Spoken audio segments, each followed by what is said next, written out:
ازاي تبقى شخصية جذابة وعندك برستيج؟ اول حاجة خليك واثق في نفسك. الثقة بالنفس ديت بتبان من خلال البادي لانجوج بتاعتك، انك تبقى مسترخي كده جسمك، ما يبانش عليك اي علامات للتوتر والقلق.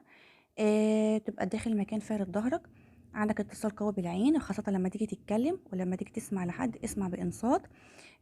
ما تاخدش أي موقف أو أي كلام مع أي حد بشخصنة أو بمبالغة شديدة، مش أي حد يقولك أي كلمة تتهز وتتأثر على طول.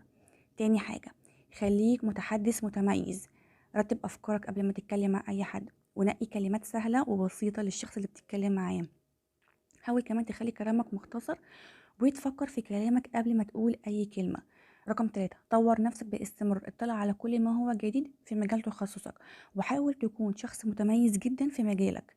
رقم 4 ما تظهرش ضعفك لأي حد، اوعى تقول نقاط ضعفك لأي حد حتى لو كان شخص قريب منك، هيستغلها ضدك في يوم من الأيام. حاول تستغل نقاط قوتك في أي موقف أنت بتتكلم فيه، ولو عندك نقاط ضعف حاول إنك تعالجها. رقم 5 خلي مظهرك أنيق، الناس دايما بتحكم على أي شخص من خلال مظهره الخارجي، يعني الانطباع الأول بيدوم، فحاول يبقى لبسك مهندم. ما مش بنقصد هنا موضوع اللي هو البراندات، لأ، البس لبس أنيق، خلي فيه ألوان أنيقة كده في اللبس، هتلاقي الناس بتنجذب على طول.